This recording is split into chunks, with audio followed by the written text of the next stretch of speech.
play. And another foul on board. His third for setting a screen. Because of physical play, although Jordan Taylor just got caught with a moving screen. Pick and roll. And a foul. Offensive foul coming up. Ken Valentine standing right there. Izzo dying for a moving screen.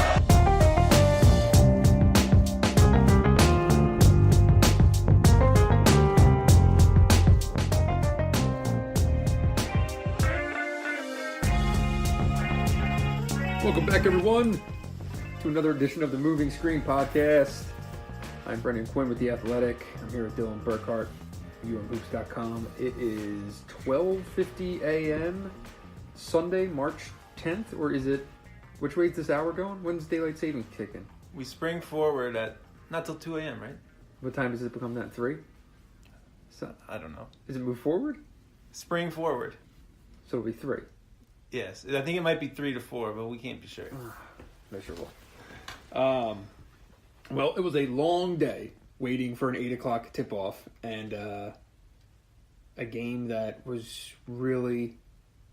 Was it drunk? Would you classify that game as being drunk? First half was wasted. First half was definitely hammered. The first half was just nothing that anyone really expected, and we saw the moving screen classic for the last 8 minutes. I mean, that was quite I don't think anyone expected to see that many bench players playing heavy minutes in the first half. DeJulius and Eli Brooks in a backcourt going against Cassius Winston and Matt McQuaid at one point. Brandon Johns, Foster Loyer, all on the court. Yeah, Colin Castleton playing at the 3:50 mark of the game. Yeah, we said last week on the pod that there was no way Brandon Johns would play any 4, and he went and played 13 minutes at the 4. So it shows what we know. Put up a 3 and everything. Official congratulations to Michigan State. We're going 2-0 in the moving screen. Season series we'll call it. Really solid performance. So Michigan fans are, of course, pissed about officiating. Michigan State fans are just basking in the glow of a Big Ten championship and a really gutsy effort. And Cassius Winston kind of putting his cape on, I would say, in the last 10 minutes of the game. So we're going to break down the game here a little bit, and then we'll go big picture on both squads and get the hell out of here. We got a couple beers to keep us company. Live at the Town Place Suites in East Lansing. This is big time stuff at the hotel in Lansing. Dylan, nice enough to go on the road for this one, and I just don't have it in me to drive back to Ann Arbor, so I'm staying here overnight. All right, we're going to start with the game, and I'm going to start at the 15-minute mark of the second half. Okay. Michigan still up like 3 or 5 or somewhere in there. Cassius Winston just looks completely out of it, out of sorts, just playing poorly. Goes left wing and tries to throw a cross-court pass that sails at it, almost drills Izzo in the head, sails into the bench, and Tom just buries his hand in the palm of his hand. And at that point, it's like, if Winston doesn't get going, there's no way they can, or maybe there's a way, but it's going to be really hard for them to pull this thing out. And then, just like that,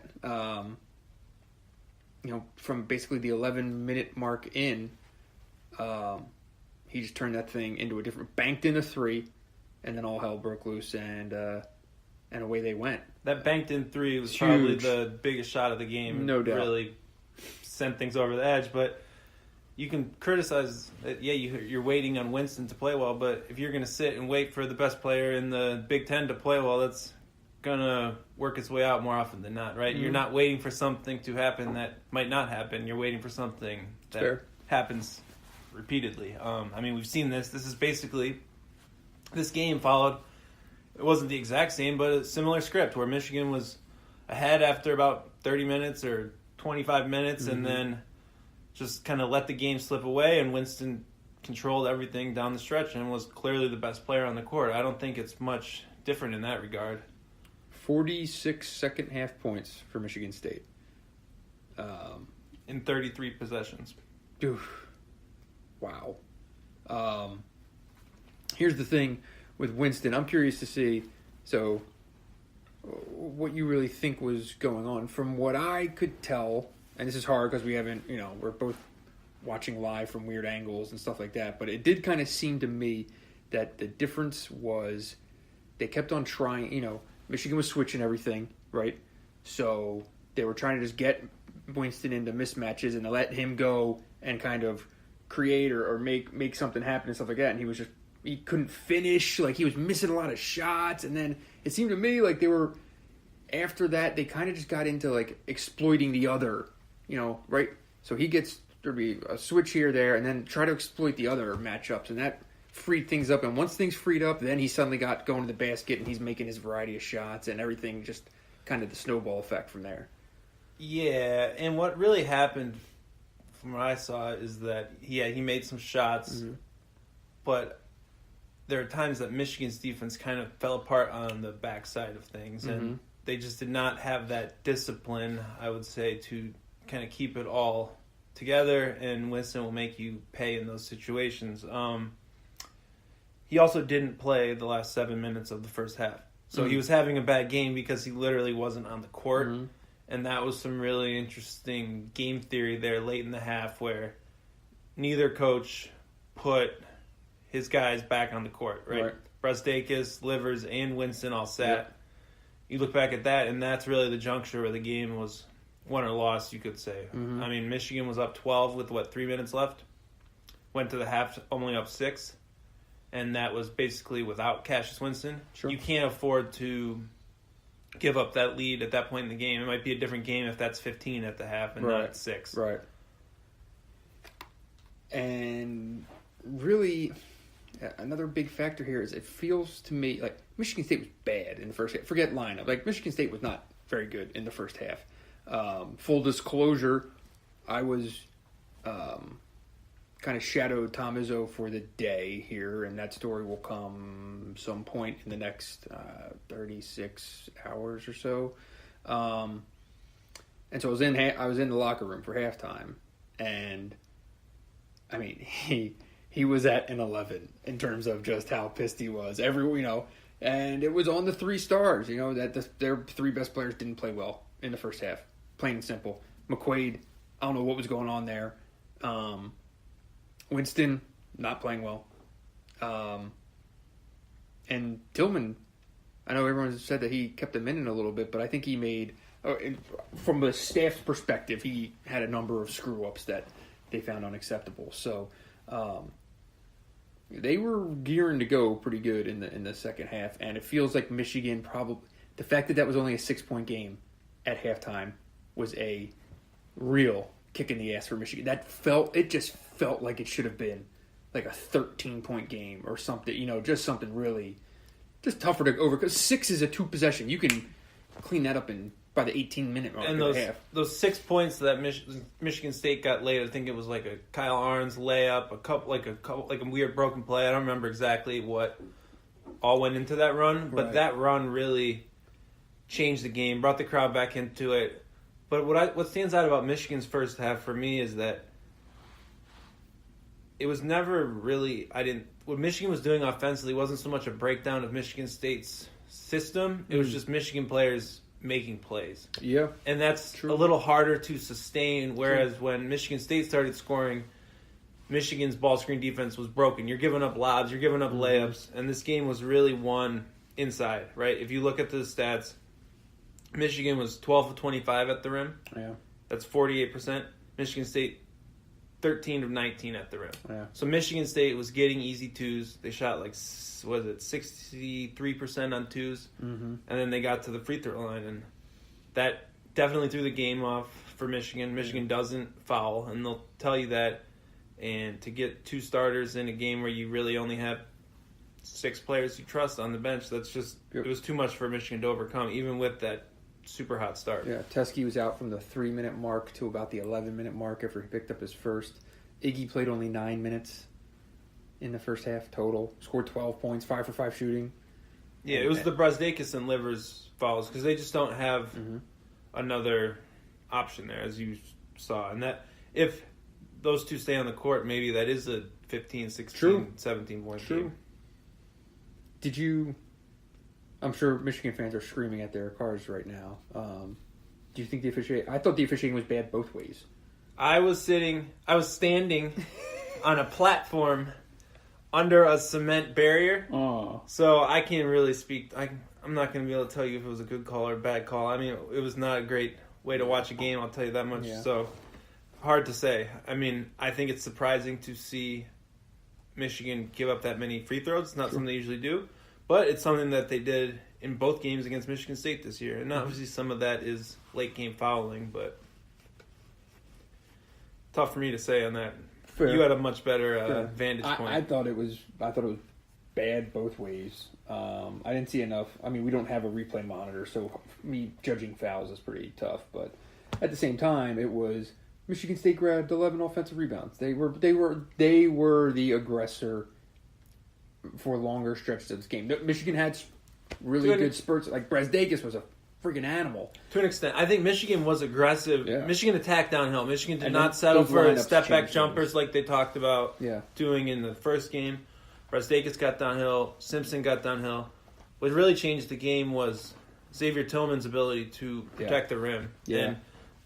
And I thought it was really well scouted when they were guarding Axe on those switches. They Killer. knew that he was he loves to sneak those little layups in there, and Tillman played it perfectly every time. I think Simpson got his shot blocked 4 times, and those are points that he has scored in basically every game this year, right? He steals 2 or 3 layups against the switch like that. Tillman stayed home, and I maybe you forget how long his arms are because he got some hands on balls that guys either aren't in position for or don't get to. 5 blocks, 2 steals.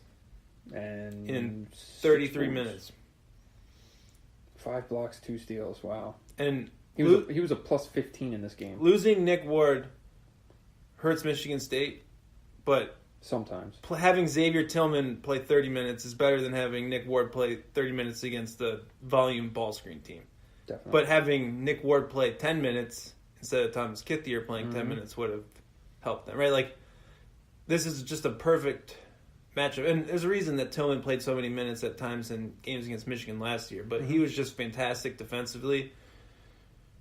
You can't think of that many bigs in the Big Ten who really outplayed John Teskey on both ends. Usually he at least plays a good defensive game, but Sure. he really only scored a couple baskets, and they were just tip-ins at the start of the second half mostly. And finished 2 games against Michigan State, 0 for 2 on threes. Just didn't make a 3 against them in either of the 2 games. And Michigan ended up scoring. What was the score of the first one? Come on. 77-70, the first score. What did he score? No, I was just trying to think of the final score of that one. So they had 63 today. The offense was pretty solid actually in the first one for. These were Michigan's 2 worst defensive games of the year against Michigan State. This was 1.14 points per possession tonight. The first one was 1.24. So Michigan's defense has been really good this year. Could not stop Cassius Winston with a ball screen. Yeah. Pretty much comes down to that. He just made plays that you can't always guard. It's just crazy the script flip. That's crazy. Winston finishes 23 points, 7 assists. So he was responsible for 14 of Michigan State's 23 field goals. Had 5 turnovers, but I guess you probably just take that with it. Gonna be a long. The scoring droughts for Michigan are just. That's going to be when they go home at some point in March. It'll be. So I can see it either way. Yes, Michigan has scoring droughts. Mm-hmm. Michigan has won a lot of games with really long scoring droughts. Mm-hmm. They win games because they play defense for the entire game. The reason these Michigan State games have been so jarring is that they couldn't play that defense. We've seen Michigan has scored 0.95 points per possession in 1 game this year, often, which is not anything we would have said about Michigan in the past, but I think I still go back to the defense and just their inability to stop Winston as the biggest issue, just watching these games. And yes, there was just some brutal offense. They had 2 assists in the second half. That's not going to get it done. going to be a long day of film for Xavier Simpson. Yeah. I mean, it's jarring to not see him play well too, and just to lose his composure. Yeah. He faked a timeout. Beeline almost lost his mind. That was interesting. I saw him setting it up in the first half. He tried to do it in the first half, but the ref still called the timeout, and he went up to the ref and he said he wanted to fake it, and then he did fake it in the second half. Except John wanted a timeout. John wanted a timeout both times. Yeah. He made it quite clear in the postgame that he wanted a timeout. Oh, see, I only saw half of John's press. He was asked about it. He said that they will discuss that. And that just speaks to, I guess, I don't know if it's his ultra competitiveness and just trying to make a play, but he was pressing, forcing the issue, and just did not play the game that he's capable of in that second half. He finished 3 of 13 from the floor. Oof. Yeah, long day for him. Moments in this game that will stick with you, if at all. It really wasn't a classic. Unfortunately, I just feel, I mean, no offense to those guys, but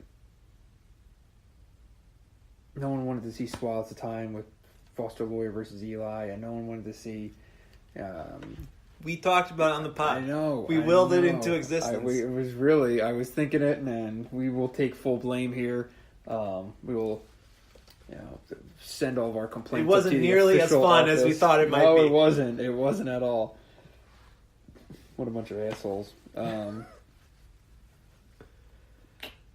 Yeah, I'm just trying to think of any other takeaways from this game. For me, it comes just down got to run in the second half. Michigan State will look back and I think point to that run at the end of the half.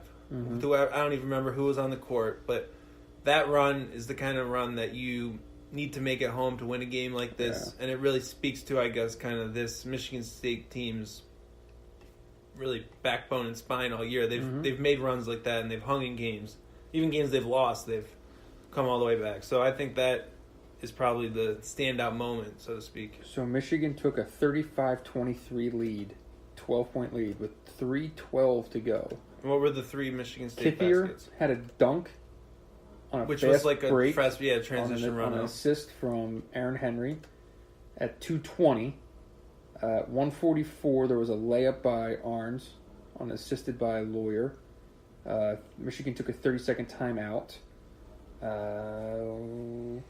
Johns committed that turnover on the pass.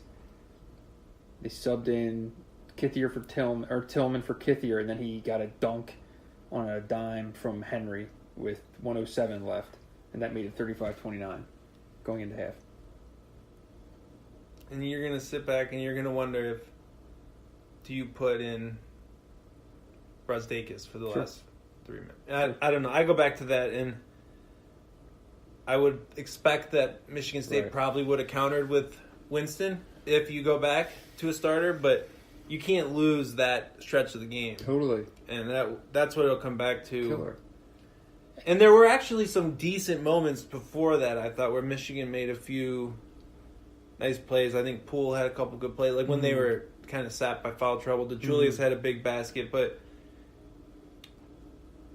it was a stretch where Michigan State was playing poorly, given that they didn't have Winston on the court, and you just you weren't able to take advantage because of the lineup that you were playing. And that comes back, we've talked about 2-foul, auto bench, all that, and I mean, it was a foul-heavy game. Breslin ended up fouling out early in the game. Yep. But that's what I'll look back on. It's kind of what changed this one. And that's tough. I mean, it's tough.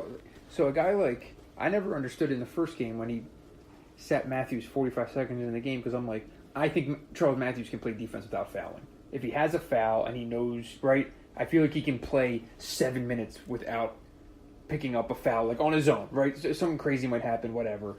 But like, Iggy, I'm not feeling that good about. And some of them were bad fouls. One of them, I think, was chasing offensive rebound. That might have been on Teskey. But you can't get those kind of foul calls. And I think it comes down to discipline and trust, but I think you almost don't trust Matthews in those situations because he has a tendency to pick up offensive fouls. It's true. And I think part of Beilein's thing is he just sees someone commit a horrific foul and then loses all trust because of the circumstance around the foul. Agreed. I don't have anything else to take away from this game. I'd rather talk about the teams kind of in general and where you go from here because that's really all that matters now. Congrats to Michigan State, Big Ten co-champions. Quite an accomplishment, all things considered. I mean, not even all things considered. It's an accomplishment in and of itself, but when you put it within the framework of the team lost Miles Bridges from last year, lost Jaren Jackson from last year, lost Josh Langford weeks ago, lost Nick Ward. Kyle Arns is like, he should have like one of those old like wraps around his head, like, you know, the looking like the guy who's like, oh boy. Like what is this guy is moving around like a 75-year-old ex-NFL offensive lineman or something. He just looks like absolute hell, but he's giving everything he's got. And they found a way to win 16 games. The schedule, you know, was not the easiest schedule. Really, really impressive. So what's next? Yeah, that's... I don't see them going and winning the Big Ten Tournament Championship. I think this game is kind of a great crowning achievement and maybe go win a game or two in Chicago. Got 9 minutes from the bench in the second half. Goins played 20 minutes. Winston played 20 minutes. Tillman played 18. McQuaid played 17. Yep. Is that a concern? The workload, like the depth, like I guess how much is that a concern for you moving into the postseason in terms of running into? No, I mean not for the Big Ten tournament. I just don't think he's going to play those guys that minutes, so I don't think that'll matter. And when it comes to the NCAA tournament, yeah, like you play your guys 35 minutes a night, and you hope that they can. You know, I feel like everyone does that. You're not, yeah. You know, you're not going to a 9-man rotation in the NCAA tournament and spreading out minutes. You go with what you got. I think Ward at that point will be able to give him something. The thing is that with it on his shooting hand, and he's going to have some kind of cast on it, like he's not a great defensive player. He's a decent rebounder, but his thing is scoring the ball. Right at the basket, and what can he do with a little titanium cast thing on that hand will remain to be seen. But I think he'll give him some minutes though. I think he can give him something for sure. And but I like the minutes Kithier gives you. I don't.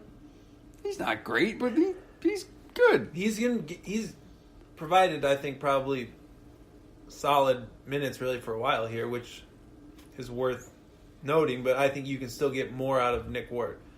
Like, it's a very low ceiling. Even if Nick Ward can play a little bit, you can get a little more depth out of that.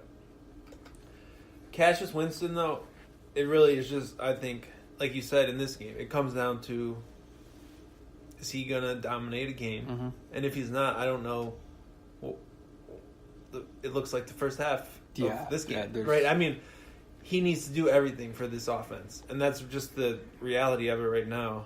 One of the things I noted when I was previewing this game is Michigan State's transition offense has kind of slowed down over the last few games. Most probably because of depth, probably because of bodies, but it's really been a slow tempo pick and roll team, really, and that is best for this group. But I just feel like you kind of still lack that secondary option, right? Like, you can't run a team out of a gym necessarily if you don't have that transition attack. You don't have Ward in the post. You're just kind of looking for, I guess, that differentiator if Winston struggles. Yeah. I'd say the good news, though, is that he is elite right now. I don't see that slowing down. Might have a bad game in the Big Ten tournament, and that's kind of when it ends there, and that's fine. But But in the tournament, I would take him. I mean, I don't watch as much college basketball nationally as I would probably like to. It's just kind of so Big Ten centric at this time. But like, other than the kid at Murray State, a handful of other guys, like, I don't know who you're taking over him right now if you're going in the NCAA tournament. First team All-American? Probably, yeah. I got. It's not bias again for Winston. It's not bias for Michigan State or anything. It's just bias because I see every dribble he makes. So that's kind of tough. But they are a potential 1 seed, and there's one reason for it. One overarching reason for it. Now, you can talk about their defense, and you can talk about McQuaid and Kenny and all these guys. Cassius Winston is the reason that we're even having this conversation.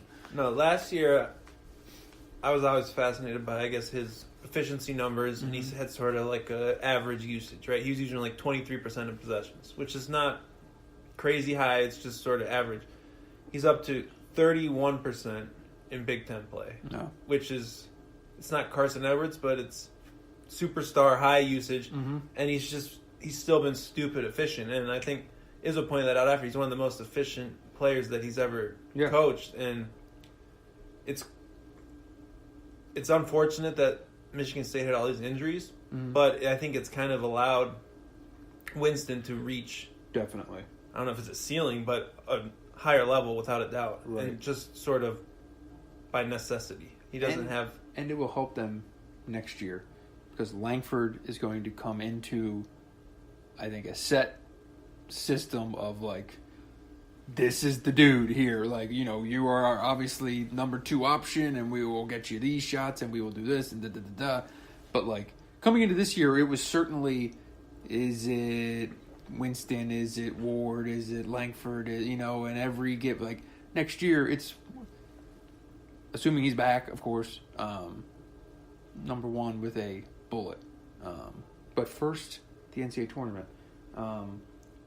So, I've heard a lot of people just like saying like, oh, the Big Ten tournament won't matter. I would think Michigan State would need to at least make it to Sunday if it wants to have a chance at a 1 seed. And that matters, I would say. Especially for a team that hasn't made it out of the first weekend for the last little bit here. Yeah, I'm not as big on that. I'm just not. It's just the draw. And, I mean... You don't think... I think location matters a little bit more. In the first round games? You think it matters if they play in Columbus or Des Moines? I think you want your people to be able to drive. I think you want these guys' families to be able to drive and not be shipped across wherever. Well, they're not... Okay. I'm just saying I think that's more important than whether you play Radford or whoever the hell. Look, Middle Tennessee State could have easily been a 16 seed. The same way Michigan State could have been a 1 seed that year. I think there's a difference. I think you're underrating the importance of getting that 1 seed. Yeah, I just don't. So you got numbers for me? I don't have numbers. It's just other than I'm sure there's more percentage of 1 seeds go than 2 seeds, and more percentage of 2 seeds than 3 seeds, of course. I'm just saying for this team, I'm like, yeah, it would be great, I guess, if they're a 1 seed. I just don't think it's. I don't think you're like they gotta win they gotta get to Sunday at the Big Ten tournament just so they can get that 1 seed potentially. Like, I don't know. That's fair. Just keep them close to home. That's all that matters. Yeah. Where'd they lose to Syracuse last year? I wasn't there. I was in Detroit.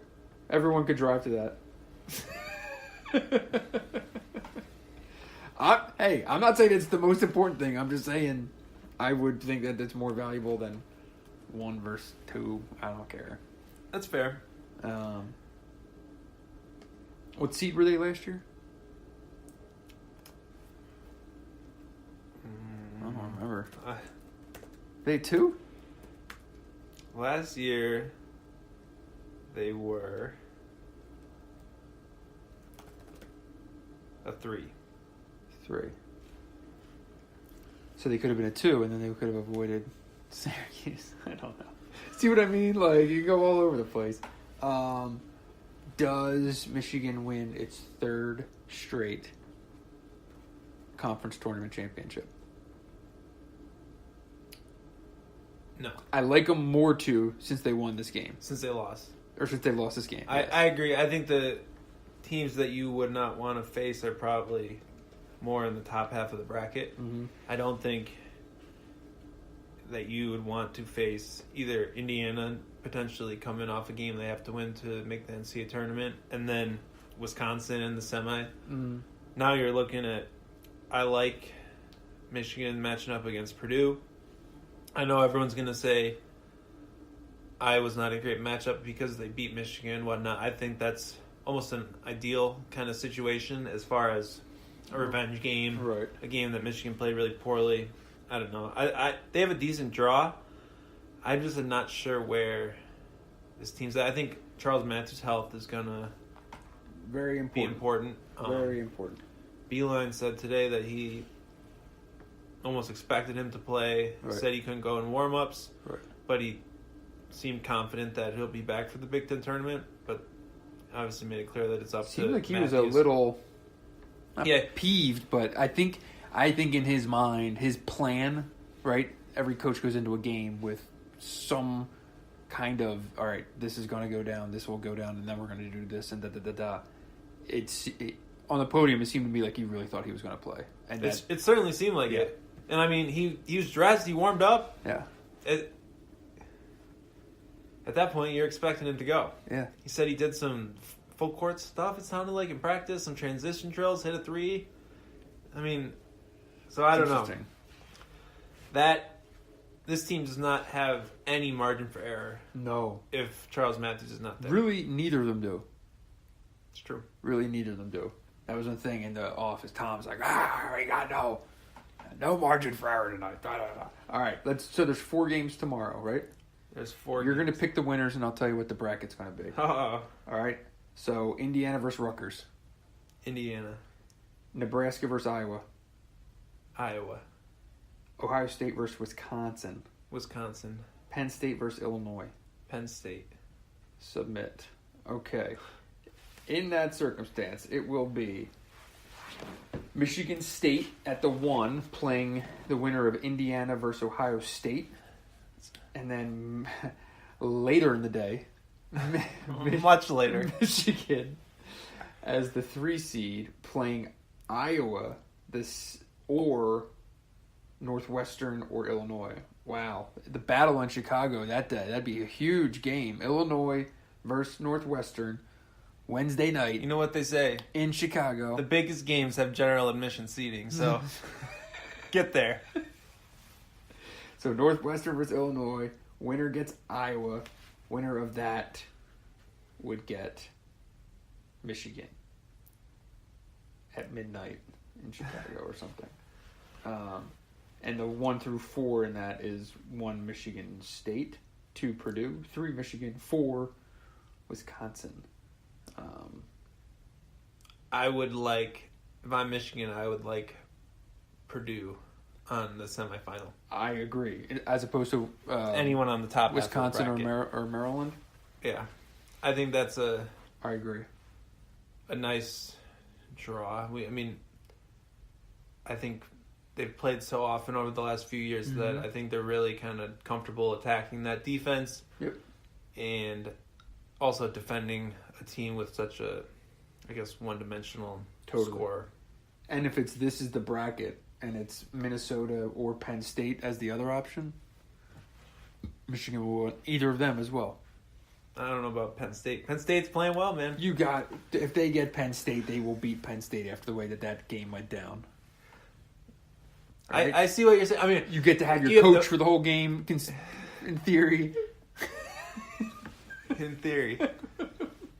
Unless our boys are Rob Riley or whoever is there. Oh, we got a little housekeeping. Oh. I got 1 of the 3 officials. You got 0 in our predictions. That crew. I always call them staff again.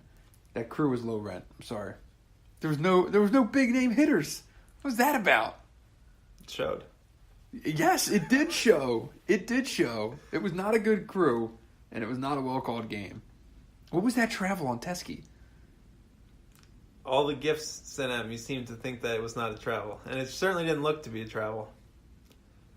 Beeline was not happy. Nothing sets him off like a travel, but that seemed to be especially fiery.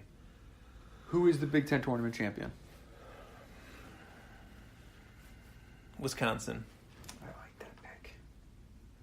like that pick. And then who's the tournament MVP? The tournament MVP? Yeah, of course. Who won it last year for Michigan? Was it Matthews? I have no idea. The selection show started. That's a good point. Probably Mo.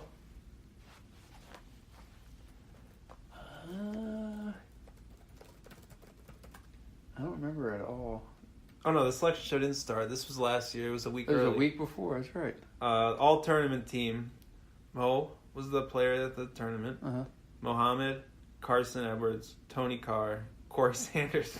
Oh, Jesus. What a legend. Going out. Wow. Chucking his way into some hardware. That is the ballot that dudes were filling out at halftime and submitting and not really caring. Three all-time chuckers on that team. Holy hell. Corey Sanders, Tony Carr, and Carson Edwards. You better average 40 in the tournament to make the all-tournament team if you're not in the championship game. Tony Carr might have, actually. He went nuts in a couple games, I think. Playing for that Italy money. That's right. Okay. All right, here's the question. Okay. Oh, go ahead. I was going to say, does tonight impact your long-term thoughts of either team in the tournament?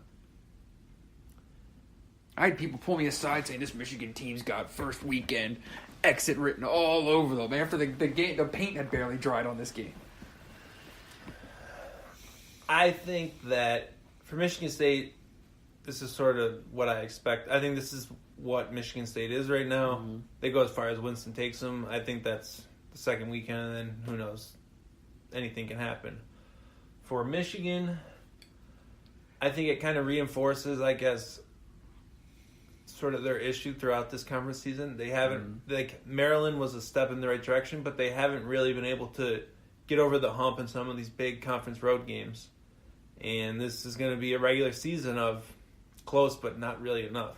Right. I do think that there will be a bit of a, I guess, rejuvenation of playing non-Big Ten teams that are not as well scouted, as well prepared. And right. I think you see that a lot in the NCAA tournament. I mean, the parallel to draw is 2013. Mm-hmm. This was the exact same thing that happened.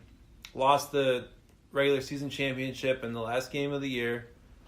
I think they lost early in the Big Ten tournament that year. Everyone picked them to lose in the first round or the second round. And then they just blew two teams out and got a lucky shot or big shot in the Sweet 16. And then all of a sudden they were rocking and rolling. So I think you look... I don't know that the NCAA tournament comes down to these sort of like narratives and where the team is. It's going to come down to matchups in a specific game, sure. right? Like, so I don't know. I think the tournament will be really, I guess, like the Big Ten tournament, I think will sort of show us where this group is at mentally. But I could also, like, the one big takeaway I would say from this, like the last 2 weeks without Charles Matthews, is Iggy Brasdakis is kind of has a second lease on life a little bit here. Yeah. He's been more of a featured scorer, gone for 23 games in a row. He's shooting tough. It's not just all spot-up stuff. He's doing a little bit in ball screens, taking big shots. And anytime that teams are switching on him, he can just go on one-on-one and just getting or buckets. just playing Kenny Goins on him. And a guy like a true four, like he just looks a lot more comfortable, and I think they're going to him more offensively since Matthews has been out. So that's where I look at as maybe the biggest takeaway or like positive for Michigan in this last little stretch here. Okay. Does this change anything for you? For either team? This is a little narrative, so hold on to your ass over there. Don't get angry. But this, the Michigan State team, and maybe it's just because I was around them for the whole day, whatever. But like, they seem to have that thing about them where they find ways to win. They really believe in each other. They kind of remind me a little bit of last year's Michigan team down the stretch when you just kind of started to really see they can count on each other. They're super connected. You know, when it goes sideways, it's not blame. They're not looking. They're not shooting each other looks. Like they're just so on the same page, and they buy into the coaches, and they're all know their jobs. You know, you got guys who they're willing screeners. They defend their asses off. They get loose, but like they just and they're winning games. And they got this Cassius Winston where. I think they are a very, very. I don't see Michigan being a Final Four team this year, and I think Michigan State is a very, very, very legitimate Final Four contender. I guess my question is, you're taking that from Michigan State now, not when they went and won at Wisconsin and won at Michigan. Like those were the fact that they won those games on the road is what I think makes them most impressive, right? Well, like, I mean, I'm not saying I just take this away. I'm No, not I'm saying just like I saying- came out of today, but like, well, we were talking about what you Yeah, take yeah, away yeah. from today. Okay, I'm saying I I think got you. they proved that in the last sure, couple months, sure. and that showed in their conference road wins and the quality of Right. them in games that Michigan's won, like one conference road game like that, and Michigan won at Villanova, whereas Michigan State has shown, I think, more spine on the road, if you're being honest. And winning that game in Ann Arbor is where, for being honest, the Big Ten title was probably won or lost, right? Sure. You lose the game at home, and that's the game that you're looking at. Or you win the game on the road, and that's the game you're looking at. Yep.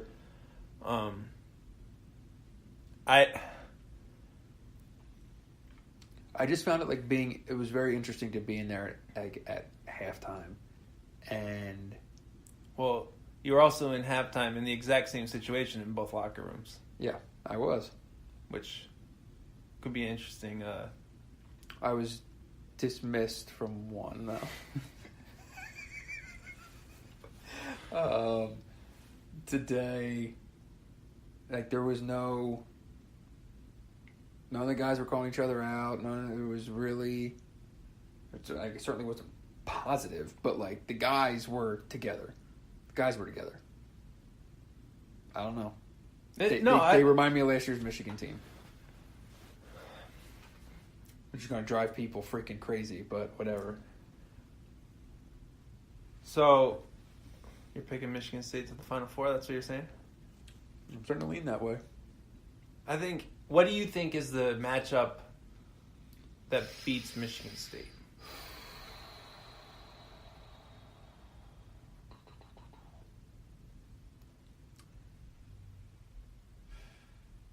And you can't say Syracuse 2-3 zone. No.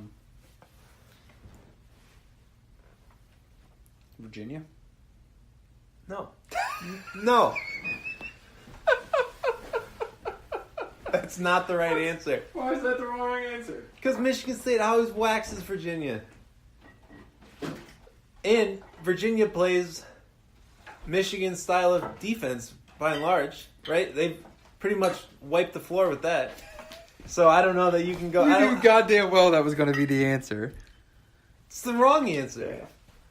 I think you would look more I'll at... tell you who they don't want to play Virginia. You know who doesn't want to play Virginia? Is some poor 16 seed that's going to lose by about 47. This is true. And it's going to be score 12 points and lose by 47. Yeah. I think I would look at it more as almost a... I think Michigan State wants to avoid athletes. Kentucky. Well, yeah. Duke. A team like Kentucky. Well, like, not a Kentucky, but like a low-ranked Kentucky. Like a Florida State or something is a team that I think could give Michigan State, this Michigan State team problems. Well, Gonzaga already beat the piss out of them in the super secret scrimmage. But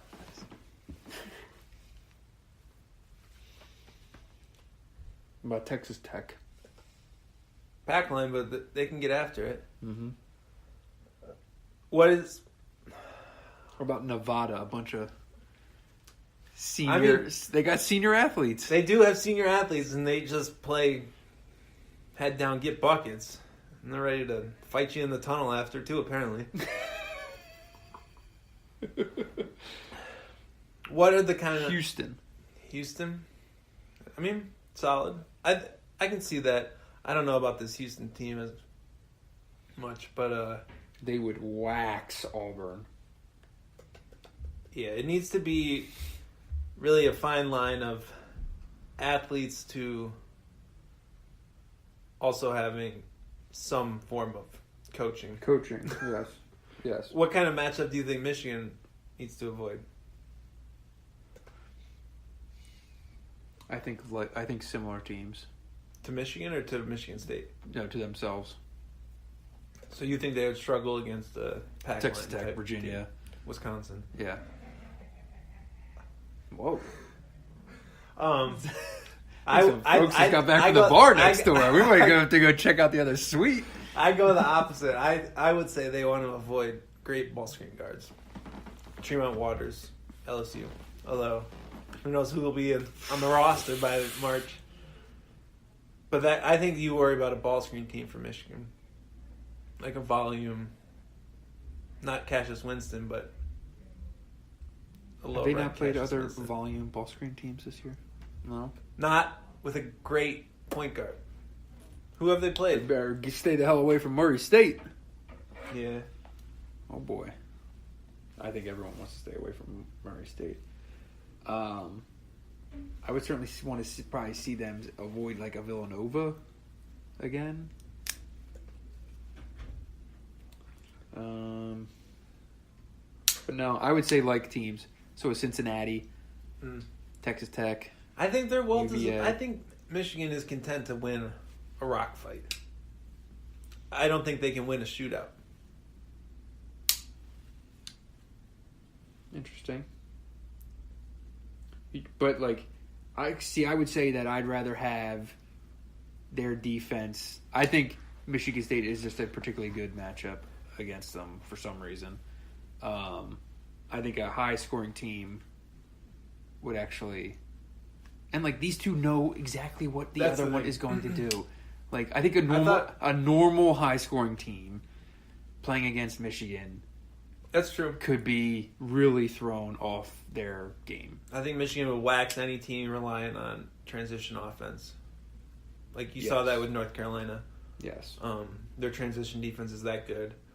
I thought it was really interesting listening to Izzo's post-game talking about how he's almost comparing this to like a playoff series in the NBA and like the little adjustments and the back and forth kind of cat and mouse game. Then, I mean, maybe we'll get one or two more of these games. Mm-hmm. You never know. What about Buffalo? I don't think either team will want to play Buffalo. Buffalo. No one wants to play Buffalo. They got some dudes. They got dudes, and they got guards, and they got old dudes, and old guards. So you'd want to avoid like a Marquette if you're Michigan, maybe? Yes. Marquette, LSU, those kind of teams. Got you. It's funny because those are the kind of teams Michigan usually is. Yeah. Right? And they would be more than content in the past, I think, to go bucket for bucket with those kind of teams. But this team can't go bucket for bucket. They'll go stop for stop. Yeah. How the shit is Wisconsin 12th on Ken Palm? Is that too high, too low? Too high. I mean, they're not bad. All right. What else do we have? Anything here? Anything you want? We got 48 minutes. All right. Michigan State goes to the Final Four. If what happens? What's like the X factor? If two things.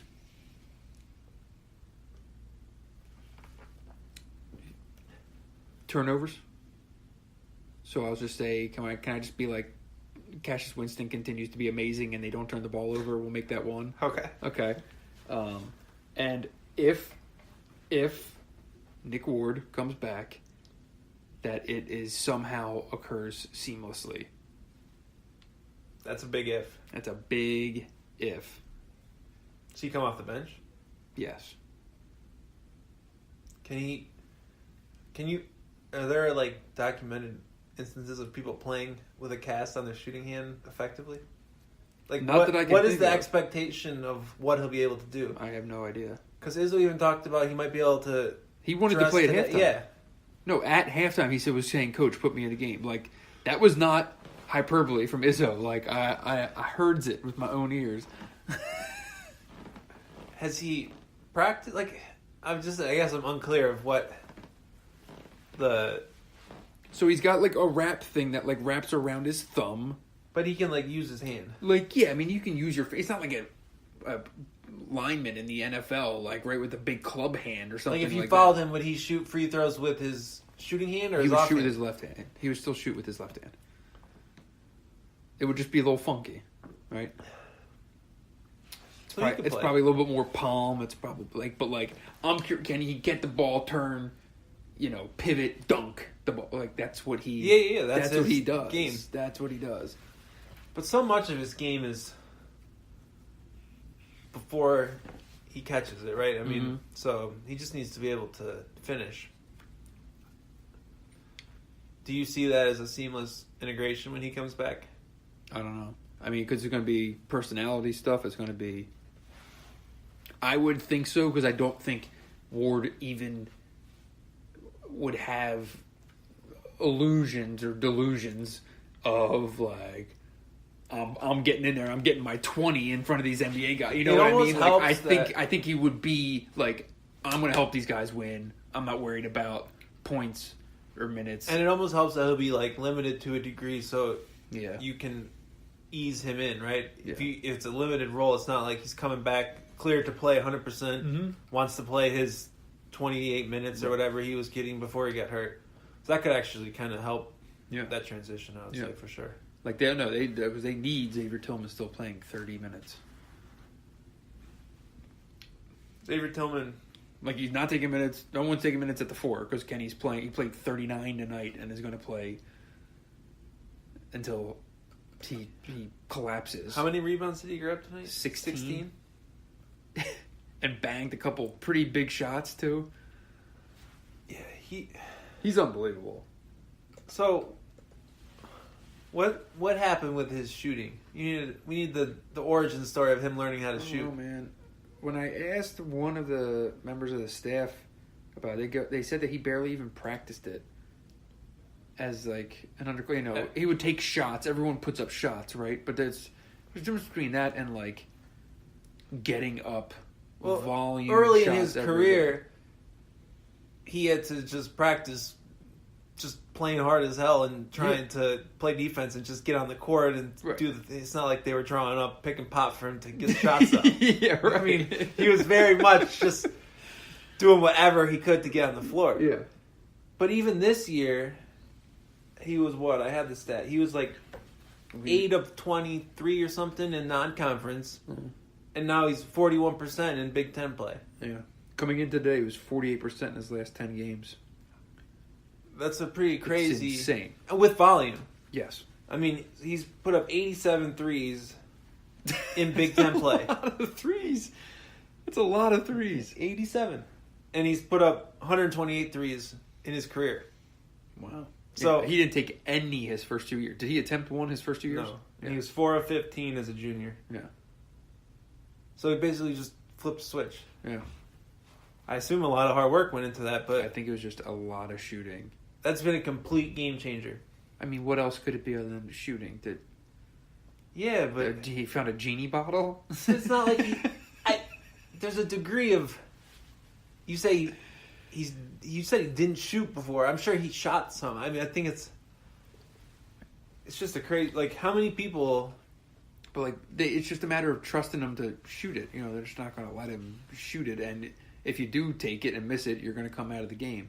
Like Xavier Tillman, a couple years from now, when he's a senior, he will take. No way he takes 87 threes in a Big Ten season. I was going to say 100 for the year as a senior. That'll be my future prop bet. Maybe not 100. That might be a lot. He's only going to play the 5 positions. He's 5 of 22 this year. Yeah. So he's on. That's the Ken Goins plan. Yeah. He's on his way. Next year he'll go 5 of 22 in non-conference, and then he'll start reining them in. You're gonna be making Big Ten play. You're gonna be making Xavier Tillman shot charts in no time. What? So you asked me about Michigan State's Final Four chances. You said, what has to happen for Michigan State to make the Final Four? Mm-hmm. I gave you a very good answer. What has to happen for Michigan to make the Final Four, Dylan? I think it comes down to. Okay, I'll do 2 things also. Okay. Charles Matthews needs to be healthy and make some shots. He was really the reason they made the Final Four last year. Yeah. And then the second thing is Breslin or Poole has to give them a legit scoring option, like with volume, 20-point type of games. Right. And I think they have the defense to play with anyone, but they need some X factor, one of those 2 guys to really punch above their weight and kind of carry the offense. Yeah. And I don't know. Breslin has been doing it, but it's just, it comes down to me whether they're going to flip the switch like they kind of did in non-conference play. And I think they do have this edge. Like, you saw that edge even in the first half today. Yeah. And Beeline was very adamant they learned from... Oh, jeez, he's got his tweet deck blasting over here. He was adamant that they learned from the first Michigan State loss. They don't beat Maryland without it. I think it comes down to sort of a gut check time, whereas what's your season going to be? Mm-hmm. You bow out early in the NCAA tournament, it's basically a wash. And yeah, you played great in November and December, but no one's going to remember that. No one's going to remember your beatdown of Villanova. Right. But there was an edge to this team that I think is still there when they did beat down Villanova or North Carolina, and it's just whether they can kind of regain some of that mojo, I think. It's fair. Making shots really helps. What did you think about the last couple of weeks of the regular season for Xavier Simpson? I mean, it's like a little all over the place of what, and now obviously you got to take what you can get, right? And if the defense is opening up lanes and you can go score at the basket, great. And if there's open shots you got to shoot, great, fine. But just kind of, he's just not all over the place. I don't want to be like, this is not hypercritical. I'm just curious what you think of his last couple weeks. I think he played I think he probably played his worst game of the year today. One of, I guess maybe like that Northwestern game. Yeah. I also think he's Michigan's most important player because when really anyone else plays well, it's usually because Simpson is passing them into playing well. Yeah. He's been really good. Like, I mean, he was great at Maryland just last week. So he's got that. I don't think he's played poorly down the stretch. I think it's just a lot of reliance on him, especially without Matthews to kind of run the offense. And the way Michigan State has really defended this team has forced him to try to be a playmaker for himself, which isn't always the best situation for him, right? They really stayed at home on a lot of stuff and switching, and then yes, you have to go beat Xavier Tillman off the bounce, but he was able to just block his shots at the rim. Like, what are you going to do? Mm. So I don't know that I would say he's played particularly poorly over. I mean, he clearly got outplayed by Cassius Winston twice. That's a lot of other dudes can say that. Totally. R.I.P. that conversation. So what an interesting year for Michigan, though. You know, that was as the 17-0 start, and they finished. Do you think, if when they were 17-0, if you pulled Beeline aside and said, "I'll give you 10-4 to finish," do you think you would take it? Is my math right? 5. Huh? They lost 5 games. So 9-5 then. Absolutely not. I would say that he would not take that. I think this was a team good enough to win a share of the regular season. Yeah. And they basically blew it with some combination of that Michigan State game at home and the game at Penn State. Yeah. Those were two games where they just did not play up to their standards. But I also think you look at it and it's going to come down to what happens 2 weeks from now. I mean, everyone's talking, like, we're talking about Michigan State winning the Big Ten regular season. Michigan State won the Big Ten regular season last year, and who's talking about that? Sure. Right? Sure. Sure. It's just the reality of the beast is that it comes down to what happens over the next month. Right. And you know what's so interesting is, like, even at the end of Michigan State's season last year, and it's without even getting into all the other stuff that was going on, but they finished on that big winning streak, right? But, like, you could kind of see some of the paint peeling off, if that makes sense. And I know that sounds ridiculous to talk about a team that finished 28-3 and 16-2, but, like, they started to look a little just mentally exhausted, right? There was that ridiculous game at Northwestern when they fell all the way down and came all the way back against a bad team in a bad gym. Wisconsin, that last game, I remember that vaguely, but they wrapped up the conference championship so early. yeah, They were just so much better than all the other teams that they were playing, basically, is what it really boils down to. It was a bad year for the league, and they were a legit top 5 team. here's the thing. A year ago, every game we were talking about how Michigan was getting better. Yes. Yeah. What was the last time Michigan got better? Part of that is because they were so good early. It's hard to improve on that. Mm-hmm. But you just kind of get this malaise of, like, where is this going? Right. Michigan State is getting better right now. Yes. Despite injuries and everything else. But, like, you see a progression. Whereas Michigan has kind of been stuck in neutral, sort of. Mm-hmm. They're good enough, but they're not reaching, like, another level up, I would say. Right. That's kind of what it comes down to. And I would say you could certainly see some paint peeling with Michigan this year, but Definitely. it just comes down to, I think it's problems that are fixable in any given game, and it comes down to if you're going to come to play or not. Or you could just bow out in the second round or something like that. Yeah. But, like, I was not stunned over their second round exit last year. Michigan State? They were done. They were toast. Is this Michigan team toast? No, I don't. I'm not. I'm more saying, like, I'm more using it as a comparison to this year's Michigan State team, not Michigan.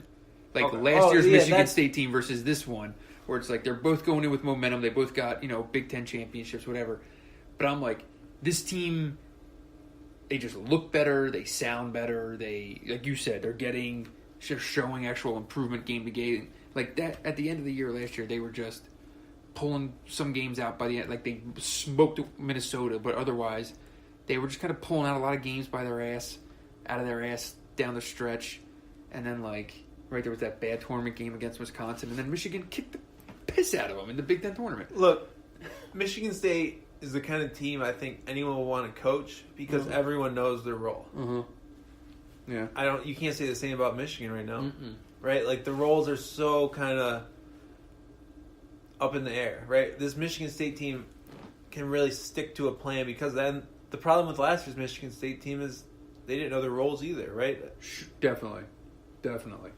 Clearly, judging by that Syracuse game, my God. So, do you still think Michigan's defense is as good as it was made out to be early in the year? I think it is. Yes. Okay. I would say it's still a very good defense. I think it was cracked by, I guess, helps, yeah. the best offense in the Big Ten, one of the best offenses in the country. And Charles Matthews cannot be, I guess, underrated defensively. I would say he's probably Michigan's most important defensive player. Yeah. They're still ranked number 2 nationally. And they Wisconsin actually passed them in the Big Ten standings. Is that right? But they held Iowa to like nothing. Mm-hmm. They held Iowa to 45 points on 69 possessions. You're calculating that is 0.65 points per possession. Jesus. Must be March. That was in Iowa City. Iowa? Oh, boy. So, yeah, I don't know where this Michigan team is going, and it's going to...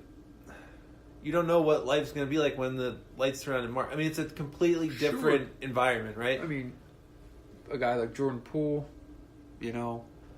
Because Jordan Poole, end of the day, we can talk... I mean, we have analyzed this guy until we're blue in the face all year.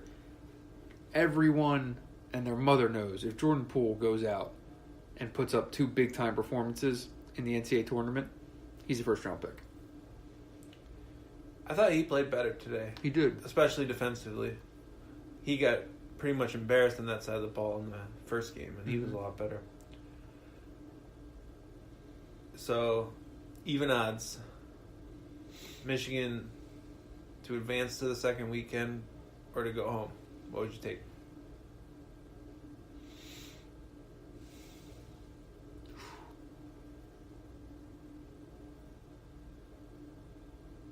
Man. The fact that I'm thinking about it this hard, probably not a good sign. I'd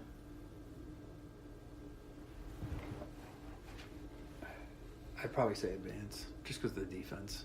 And just because Xavier Simpson will fucking eat someone's face off before he lets them lose. I don't know. Is that our first hard F on the pocket? We might have to beep that out.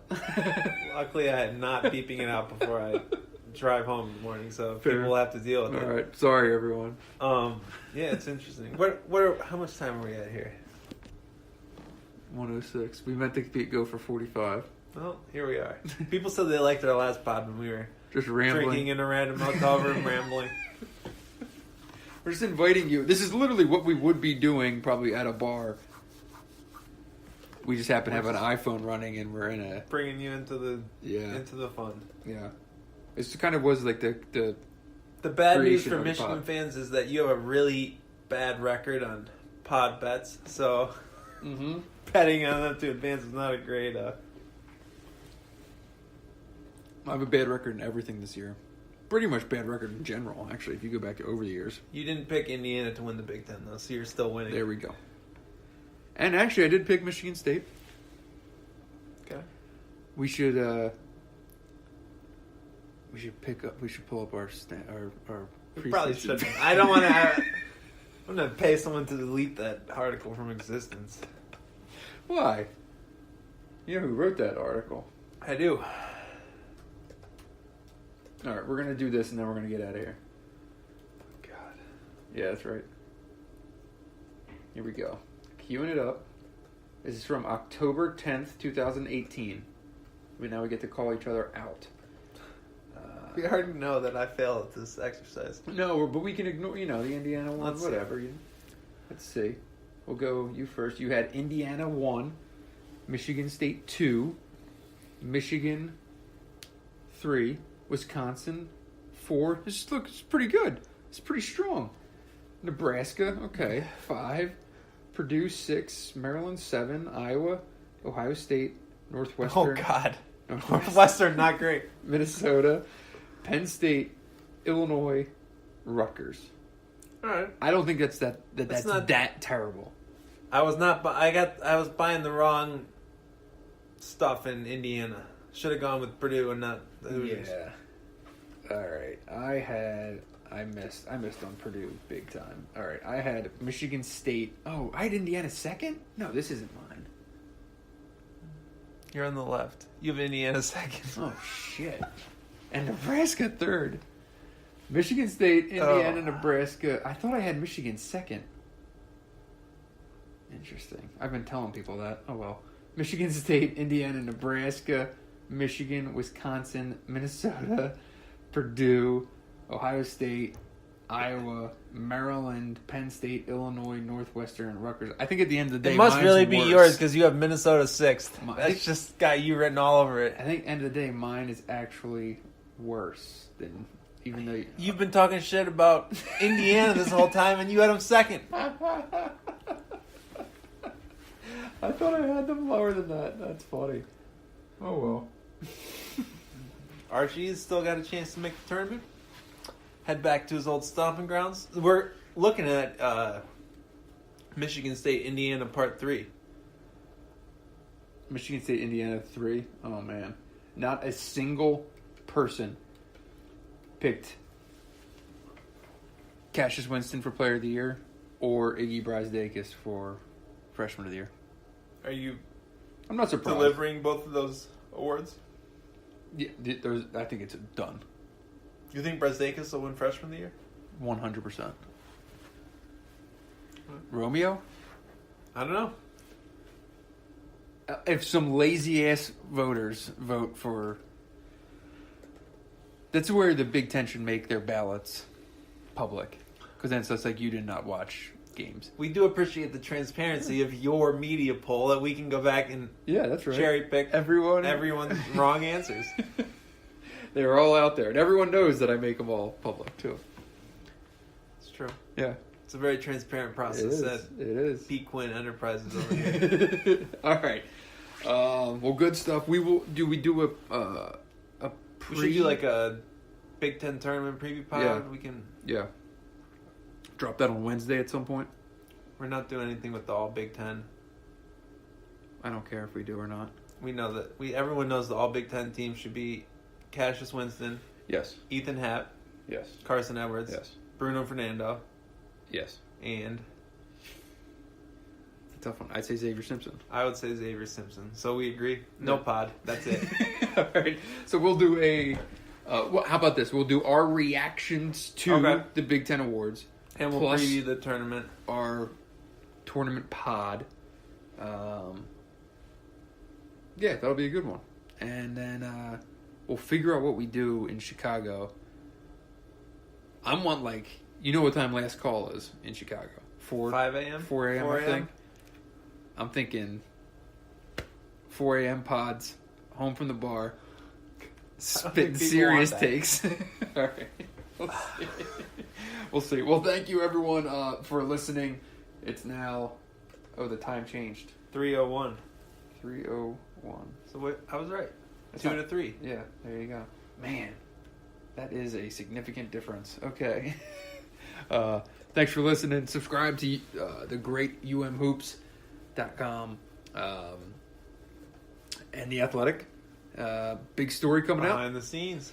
Yeah, a little job shadowing of Tom Izzo on probably one of the more interesting days in his recent, or at least of this year, we'll say. So, yeah, be sure to check it out. I will try not to When's it screw coming? Probably Monday morning, I would think. I clearly haven't made much progress on it right now, so I'm going to catch probably an hour or two of sleep and then get up and start working on it. And that'll do it. All right. Thanks for listening. Rate, review, subscribe, share with your friends. And we will talk to you soon from Chicago. Be sure to tip your bartenders and your servers. Happy St. Patrick's Day coming up. That was probably unnecessary.